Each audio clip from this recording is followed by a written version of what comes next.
Hi, I'm Tom, founder of Demand Genius and host of Demand Geniuses. This show is all about equipping B2B marketers with everything they need to convert demand to revenue. So please hit the follow button, it makes me really happy, and then enjoy the show. Hello, everyone. Welcome to what is our first episode of the new year. Actually, we took a little bit of break over Christmas so that I could drink and eat far too much. So, I'm your host, Tom, slightly heavier Tom than the last time you would have heard from me. And I'm going to get straight into it and introduce today's guest. So, we've got Sarah Cameron. Sarah's the head of content and PR at ComplyAdvantage. So, well, first off, Sarah, hello. Hey Tom, thanks for having me.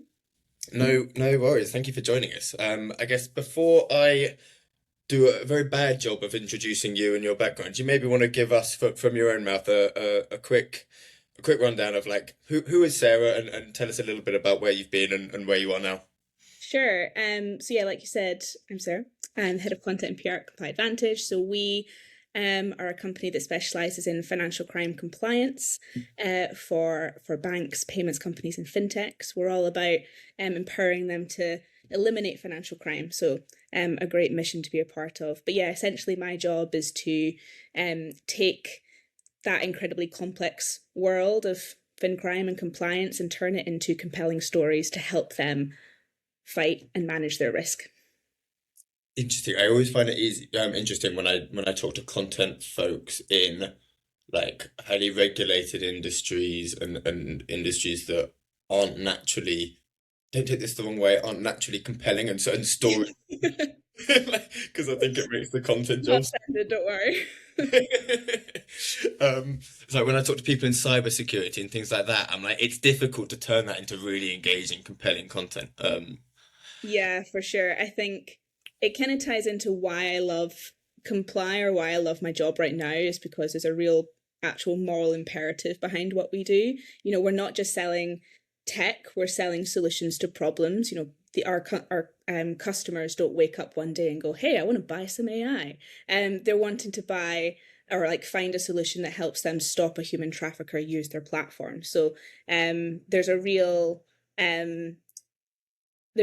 obviously the scale of financial crime is awful, and I never really understood the scale of it before I started at Comply 4 years ago. But the fact that the company's on a real mission to do something makes it the content isn't dry. You know, there's a real meaty story we can get behind to back up what we're saying. Yeah, it's interesting because I think every startup loves to pretend that there's a big kind of worldly mission behind their startup, and I've always found it a little bit like cringe. I remember working at an email service provider, one of my first jobs in London, Yeah. and they were very like, "This is our mission." And I'm like, "No, we help e-commerce businesses sell more stuff. Right? Like there isn't really a mission behind this, and that's fine." Yeah, It's that's the quite thing.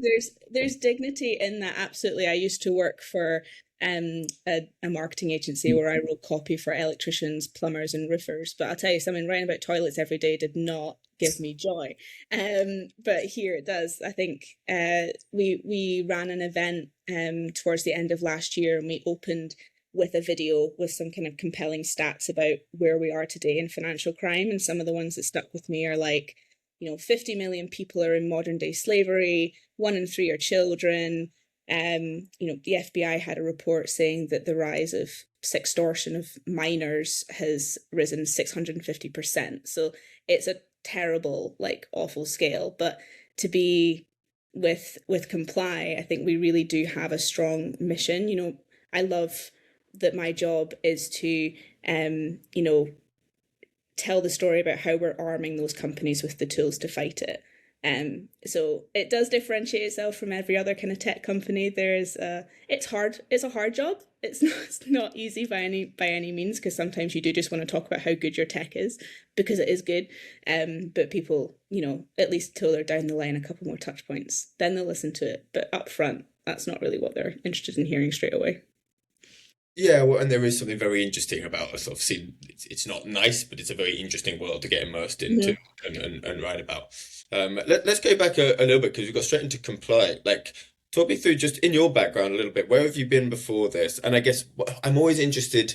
What step in your career would you say was the most formative? Like, is there a place that stands out, a moment in time where you started to figure things out? And it might be here, but Yeah, no, that's a good question. I'd probably say the most formative step was the step into marketing itself. I kind of it wasn't a straight line by any means. I studied English literature at uni. I mean, when is it a straight line? I mean, unless you study marketing at uni and you know that's what you want to do. That But wasn't. that's bad. I always think that people. I studied product marketing at uni. I know, I'm like, oh my goodness, I'm sorry.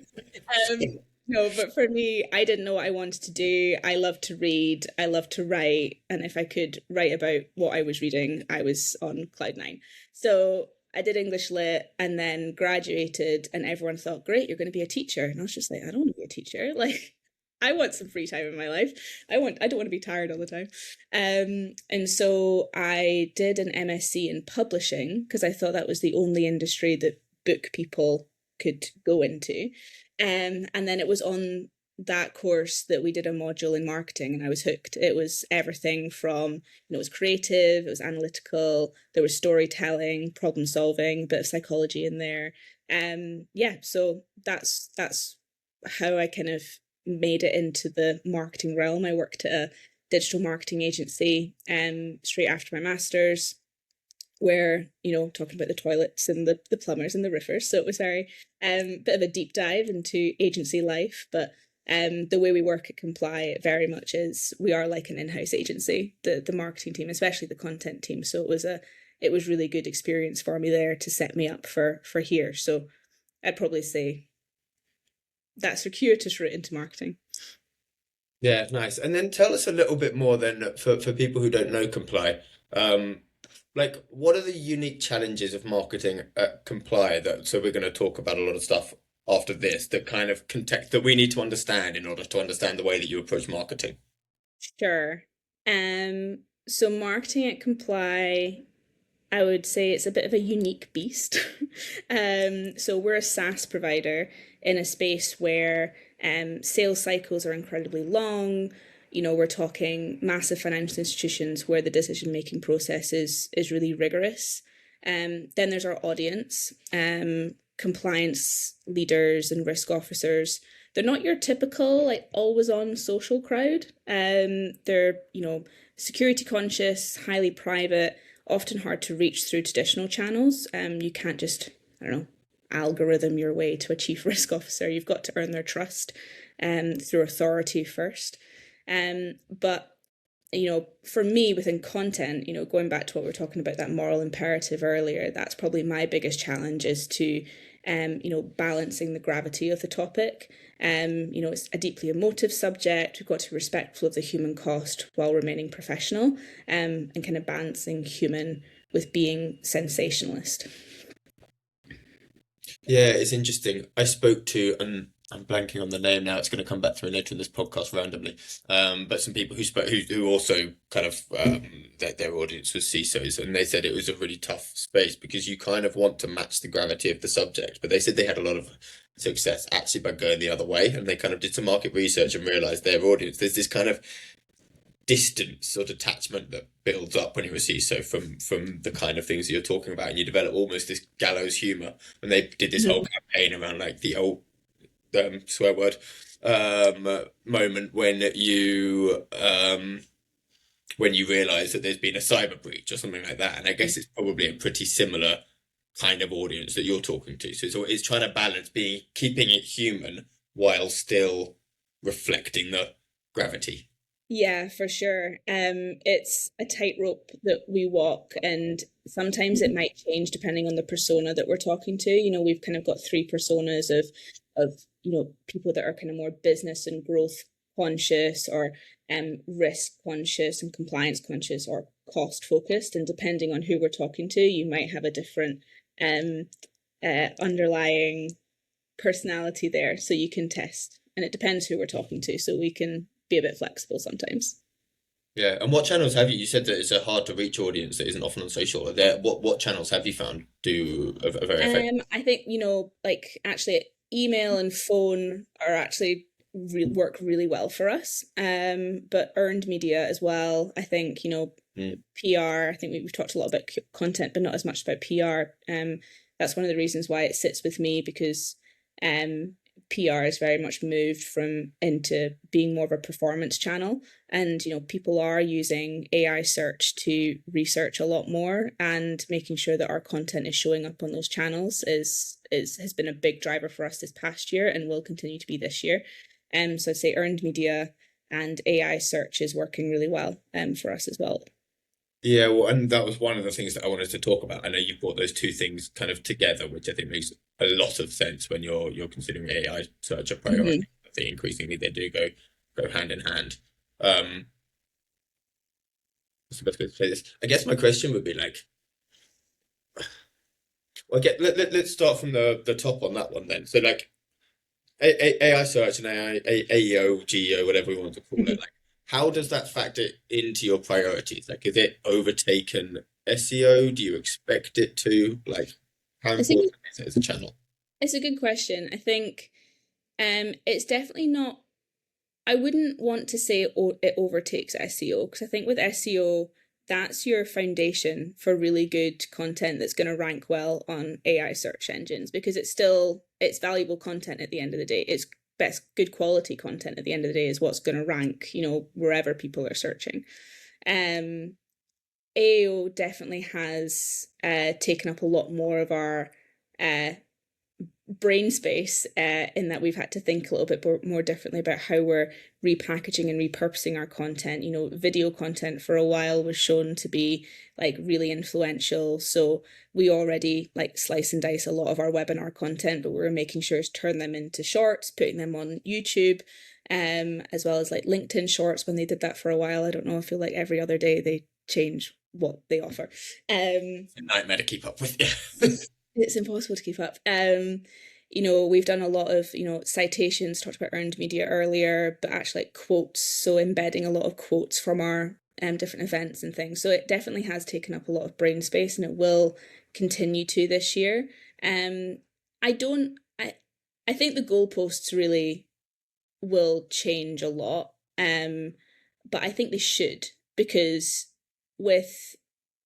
not just because it makes it difficult, but if they have if there's a set algorithm on, if you do all of these things consistently, you're going to rank number one on ChatGPT, Perplexity, etc. All you're doing is that the person with the most, or the company with the most money, is going to be at the top, as opposed to the people with the best answer to the question, or with the most valuable content, or even the best product. So I don't mind it being a little bit of cat and mouse, because it is interesting. But yeah, it's definitely SEO is not dead by any means, but it's definitely going to take up more of our mind, or our thoughts this year. No, I'm with you, and I think that they're just very, very different disciplines, which I think is something that most people overlook. I think because the leading voices in AEO have naturally become, because it's still about discoverability, being the leading voices in SEO, there's an SEO mindset that has crept into everything that's done on AEO. It's about ranking, right? But it's really hard to rank in AI because it doesn't actually want to refer anyone to you. So if we're measuring citations, we're measuring mentions, it has no interest in citing you unless you can really force it to. It becomes a lot more about how your narrative and story is kind of permeating into, I think of it as like the old thing of like, how are you helping them form the requirements? And that's actually the job. It's quite different. Yeah, for sure. I think it's also kind of changed, or help us think about different types of content to put out there. Previously, I think a couple of years ago, we talked about wanting to do vendor comparison articles, but we were a little bit on edge of knowing, whether that was the right call, kind of calling out who our competitors are, obviously not backlinking to them, but, is that really a road we want to go down? But, I'm so glad that we did decide to make that leap a couple of years ago, because those are the ones that have really catapulted us and made us kind of already, when we started tracking how we show up on, I think ChatGPT, Perplexity, and Copilot are our top 3 channels for AI search, and they have a much higher conversion rate for demo requests than they do on organic, which is quite interesting. But those were the articles that kind of had us at number 1 already. So there definitely is an overlap, but it's helped us know what kind of content people are wanting to see when they're using AI search, because they're wanting comparisons, they're using it for research. So more of an over-indexing on bottom funnel rather than top funnel.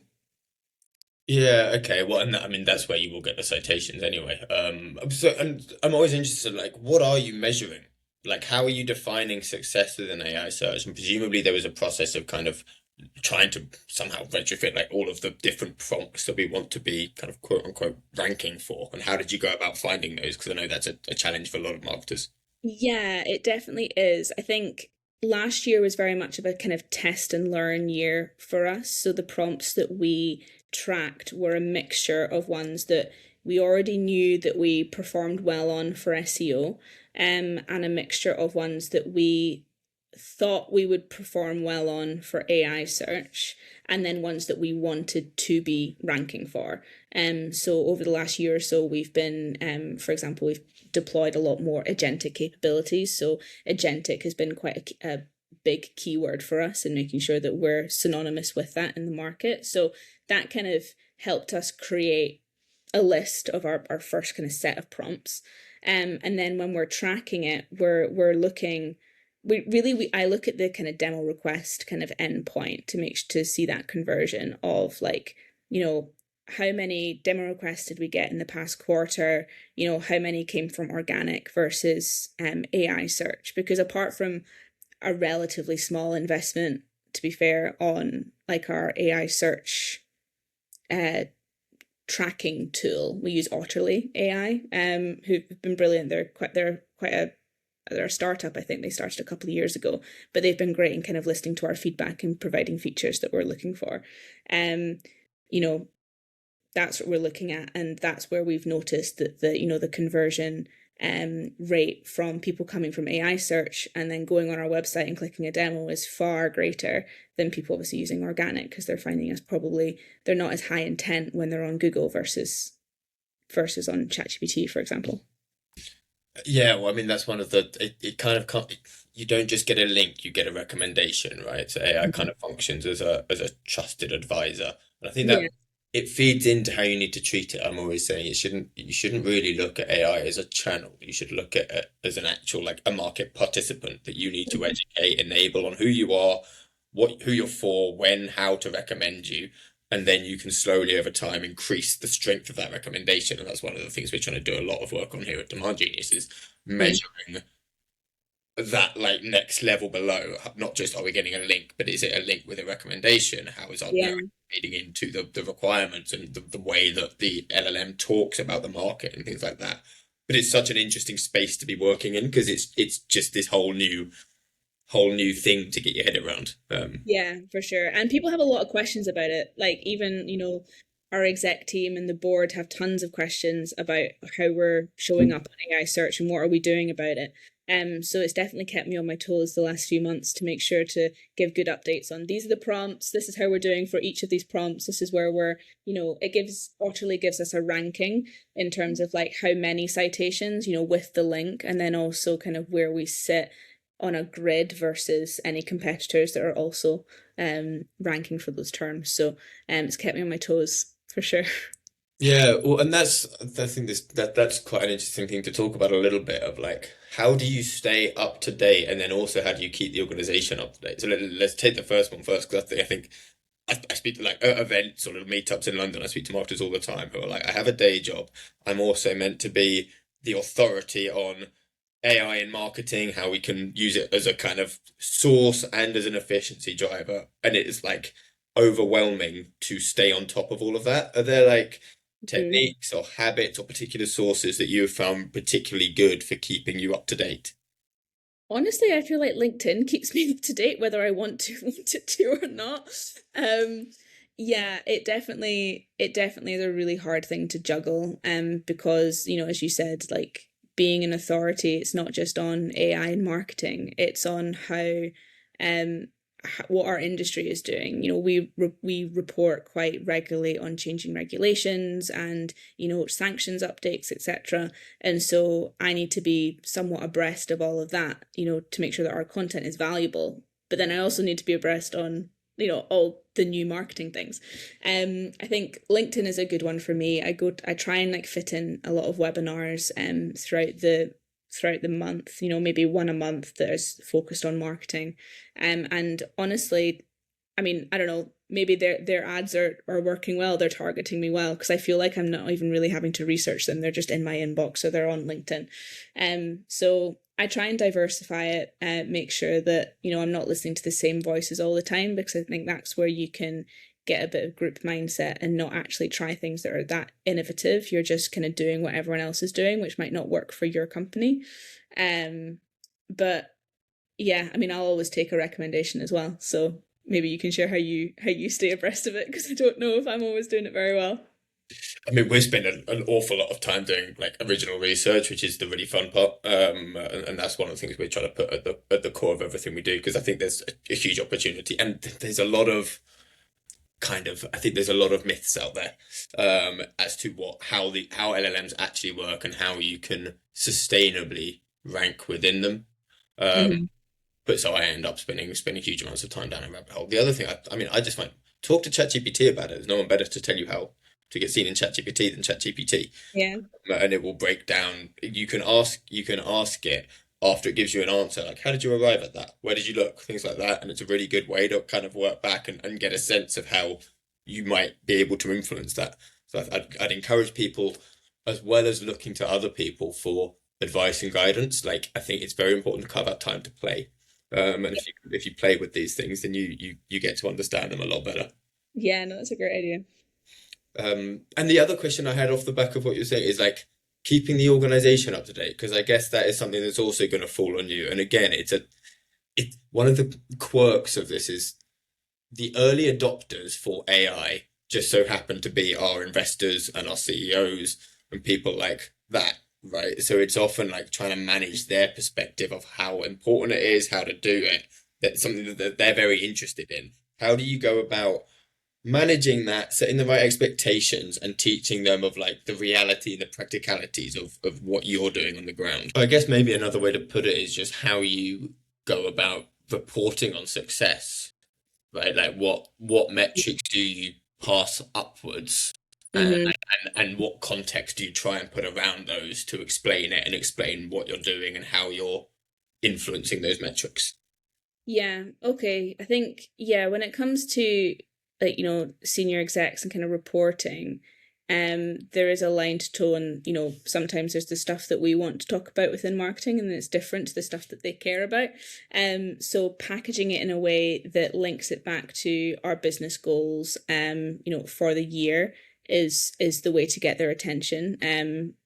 With AI investment, for example, like last year, I was looking to increase headcount for my team and putting the business case together. The thing that moved the needle and allowed me to have the budget for this extra person was the slide I included that said, because of our strategic investment in AI, I only need to ask for one person as opposed to three.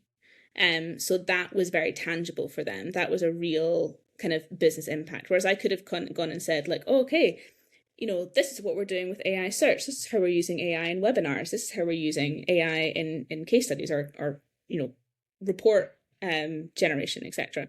But, as nice as that is, it's not really what they care about at the end of the day. They care about the bottom line and kind of putting it into terms that are, favorable for them.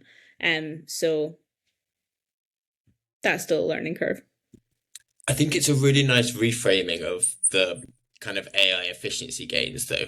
Like, I hear far more than I would like to about whole marketing teams or large proportions of marketing teams being kind of made redundant at the moment, Mm. because the general approach is the job is getting more efficient, so we need less people. But it's a nice reframing. Like, we have invested a lot in making each individual more efficient, so you Yeah. should give it more individuals, right? If the goal is growth, then put more people into that very efficient machine, and you will get massive returns. Is that something that like did how tough a battle was that? I guess, and yeah, did it fall on kind of willing ears? Um, to be honest, it wasn't that tough of a battle. And that's because I'm lucky enough to work for a company that really, really values content. And it fuels our inbound pipeline massively. So to not give it that kind of weight or that thought, it's going to affect us big time. So thankfully I've got kind of a history of good performance to back me up there. But yeah, I think with I think you're right. It is hard to see, especially copywriters, kind of being slowly phased out. Although I do think that will kind of come back around where companies realize, oh, we don't have someone that knows how to write, and that'll be an issue.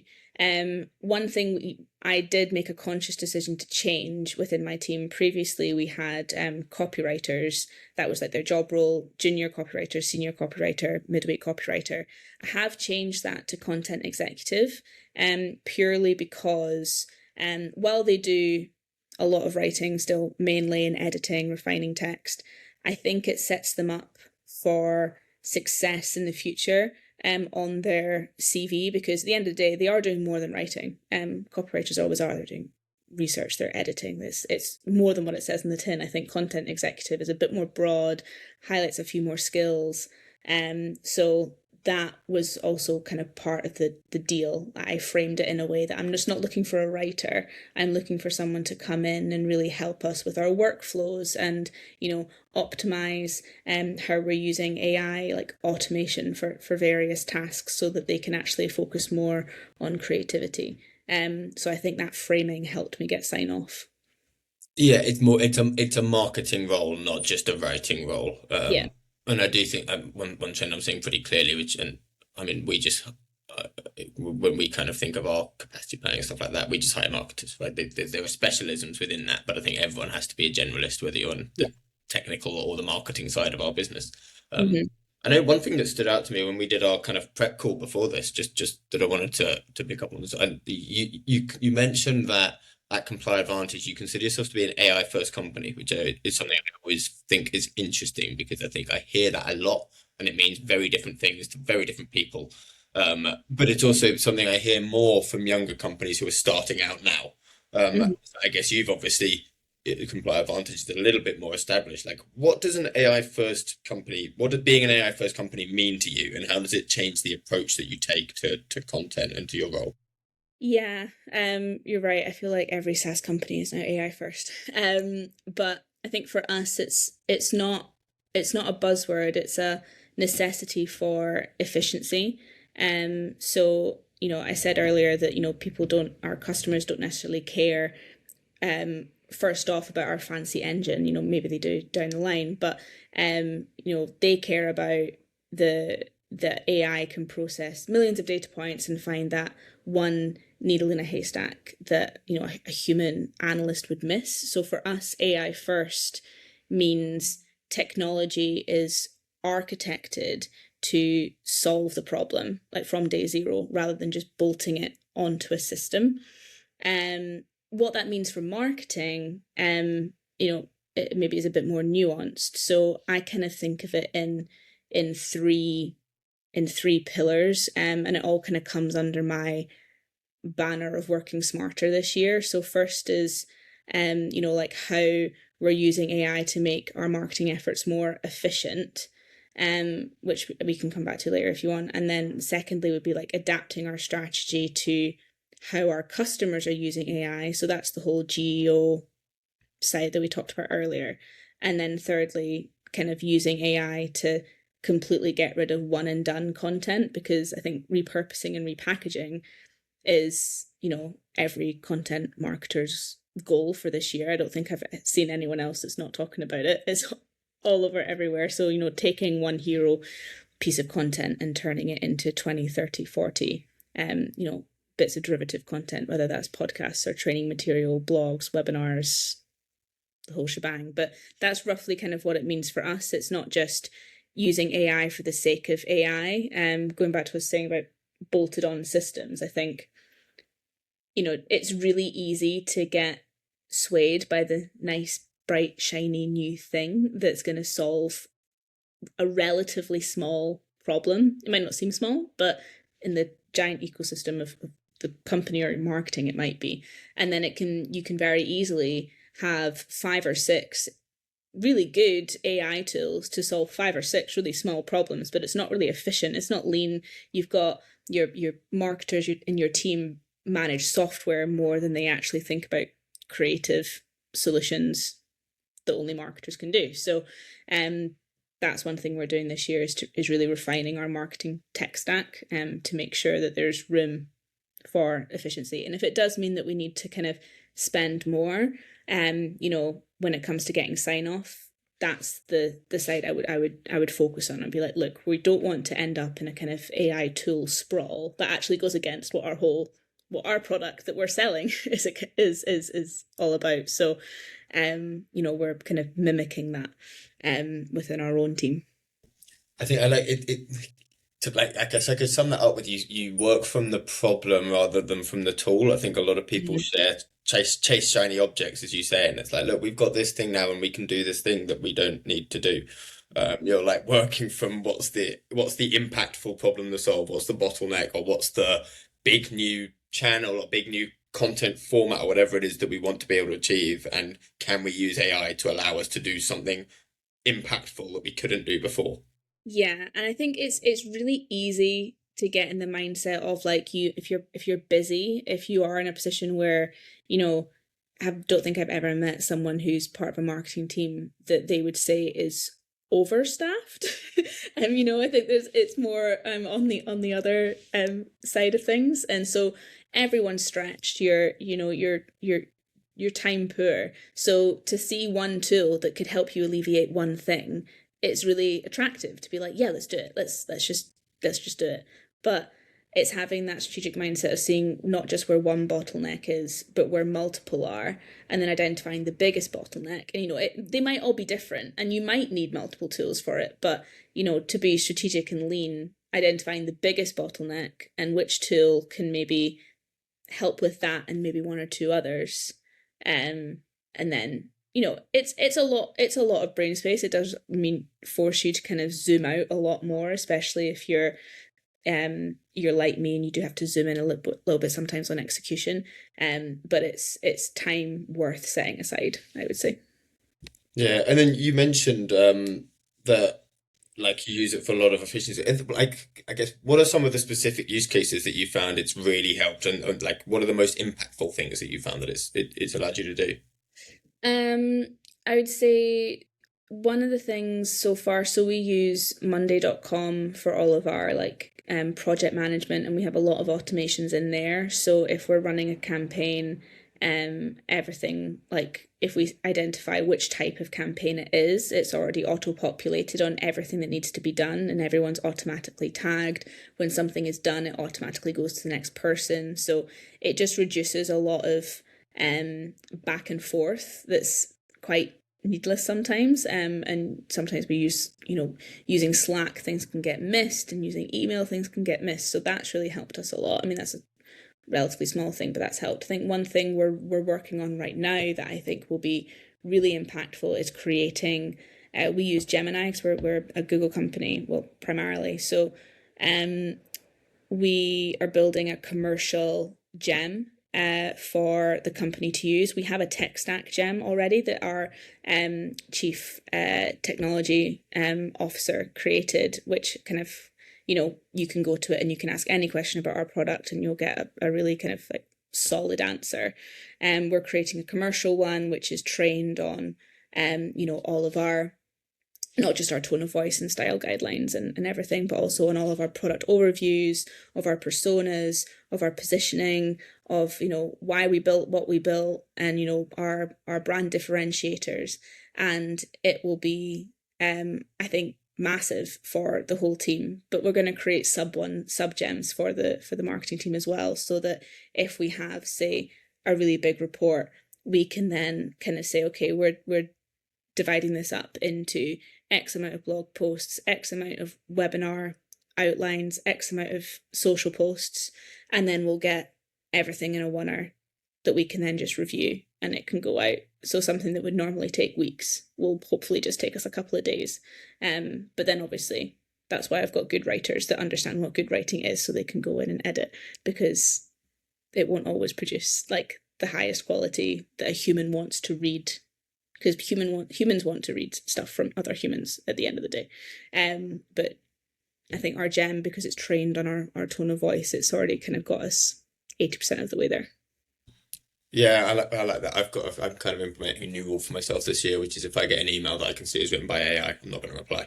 Good idea. Don't care who it's from. Like, which I have no issue with you using AI to write stuff that's meant to inform me. I'll read it. But if you want me to reply and you want to like relate to me, write it yourself. 100%. I think I'll take the same 100%. content. Yeah. Um, is it? I guess one last question on that came up off that last point was just how is like when you're hiring more junior marketing roles and more junior content roles, how has the approach that you're taking and the existence of AI changed the skills that you're looking for and changed the like your interview process, how you go about kind of testing for that, I guess. Yeah. Good question. I think we just hired a junior content exec actually into my team, and I don't know whether this is old school, but I like to test both things. I like them to know. I like to know that they can use AI for content creation, and I like to know that they can't, and they can still write well without it. So one of the writing tasks that I do set is I ask them to not use AI or for it, not use ChatGPT. Obviously for research, happy for that, but I just want to see what their baseline is first. But a new task that we're adding to this new role that we're hiring for is I'm having a what do you call it, not a challenge, a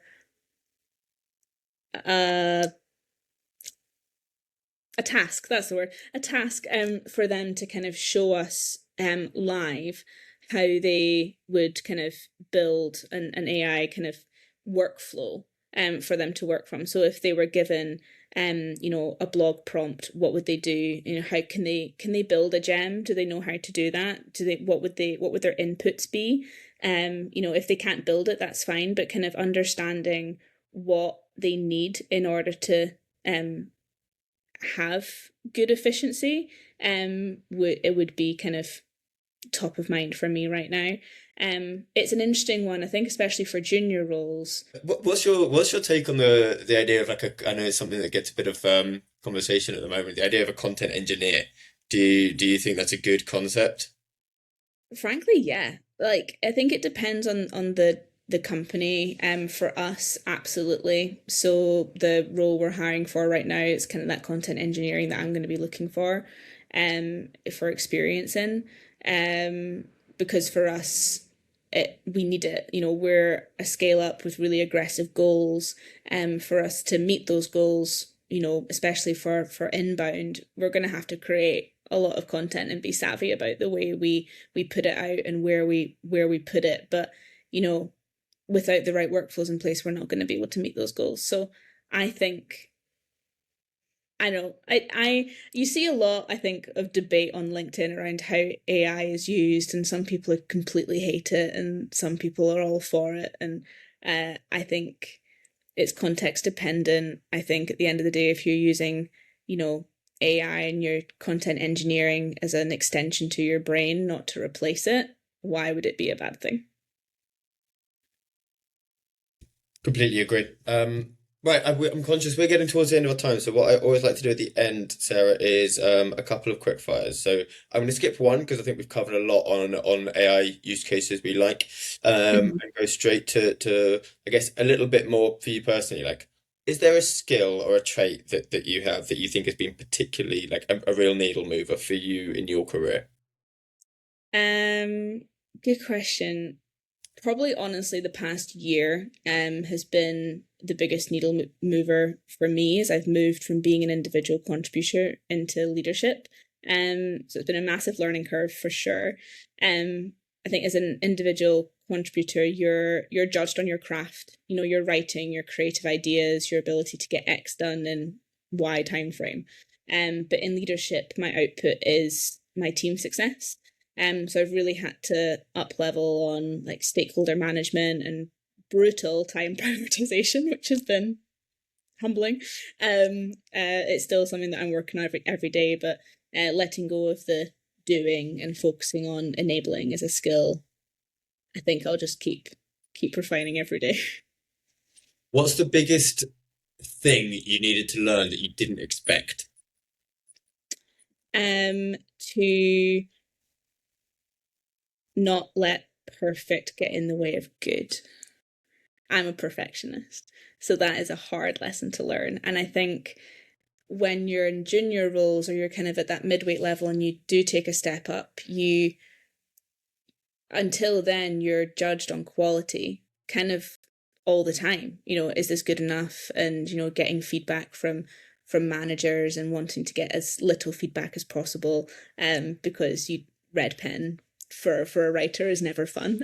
It's definitely a bit of a hit to the ego sometimes, as it should.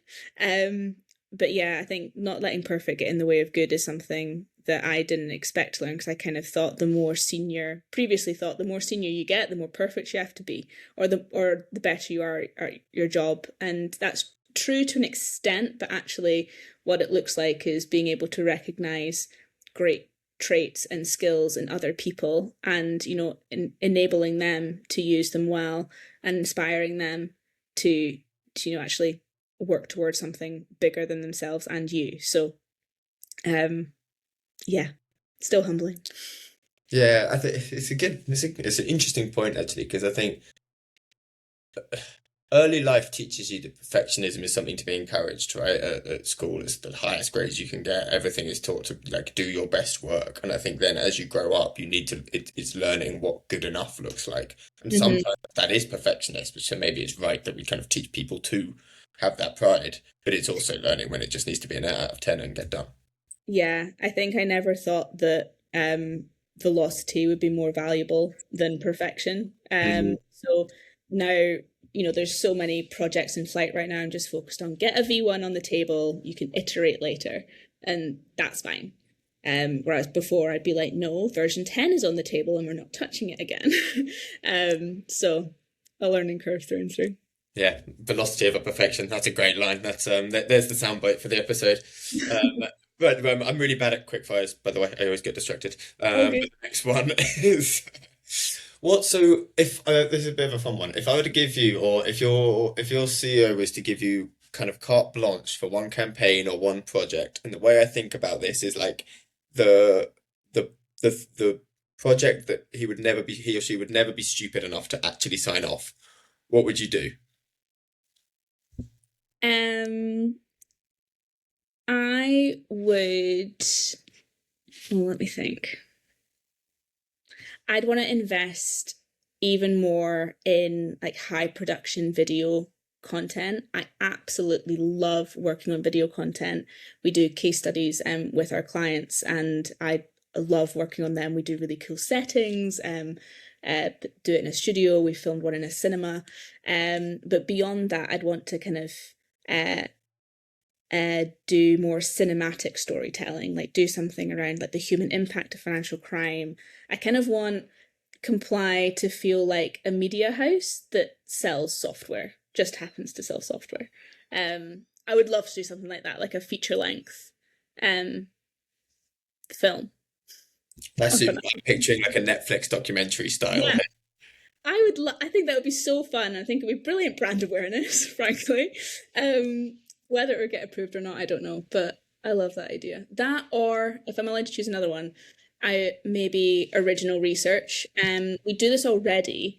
We've got we do a survey of 600 decision makers, like senior decision makers in compliance, and we compile this big survey, big report every year. I would love to like increase that data set by 10 times or 20 times. So we have even more data points on more people. We could go really under the skin of what those leaders are thinking about, and have more data to work from. I probably need to hire, I don't know, like a data journalism team to do that well. So either of those would be lovely. Thank you. Nice. Or both. The original research feeds into the documentary, and it's all perfect. Perfect. Yeah. So if you could just let my boss know that you're going to send that money, that'd be brilliant. Yeah, that's how it's about $10 million to create Netflix. Cool. I'll drop him a note. I like the original research, but like it's a more sensible one, but it's something we focus very heavily on. Like you said, all of the AI benefits in terms of redistribution, a lot of it comes back to the quality of the initial pillars, and certainly research is one of the best ways to kind of from our research to show kind of signal authority to LLMs, and obviously humans. I think more human time can go into those pillar pieces. I think it's really, well, proprietary data is really the only moat you've got left at this point with Gen AI. So I think the more you over-index on it, the better, not just for, yes, for rankings, but also just for the sake of your readers and your audience. They want to see something new. They don't want to read the same thing over and over again. Yeah, absolutely. And then last one I've got, and I'm gonna rephrase this because my New Year's resolution is to swear less on this podcast. But so for you personally, what was the biggest screw up that you've made in your career? Biggest screw up.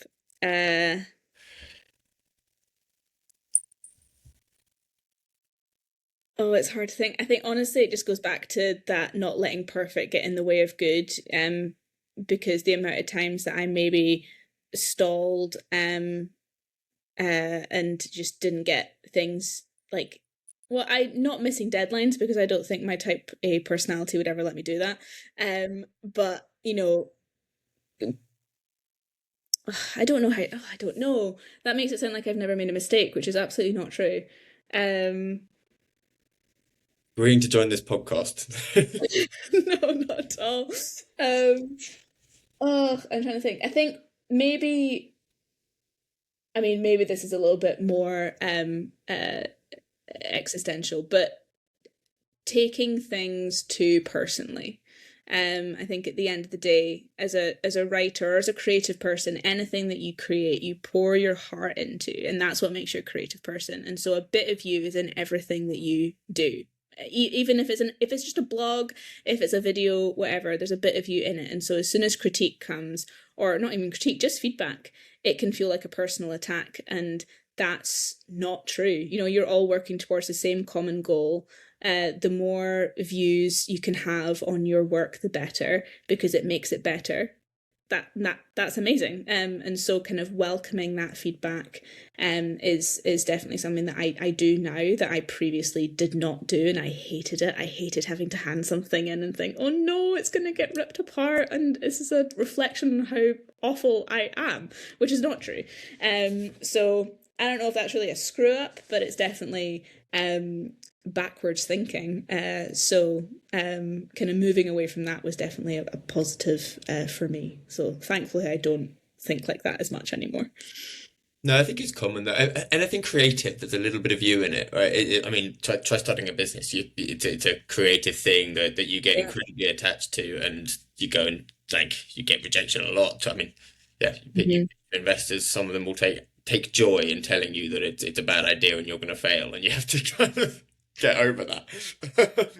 Probably why I'm not going to be an entrepreneur any day soon. Yeah, good call. Anyway. Cool. Look, so I've loved this. But the last thing I always ask before I let you go is just one recommendation that you have for anyone, whether it's like a thought leader, a book, a podcast that they should check out.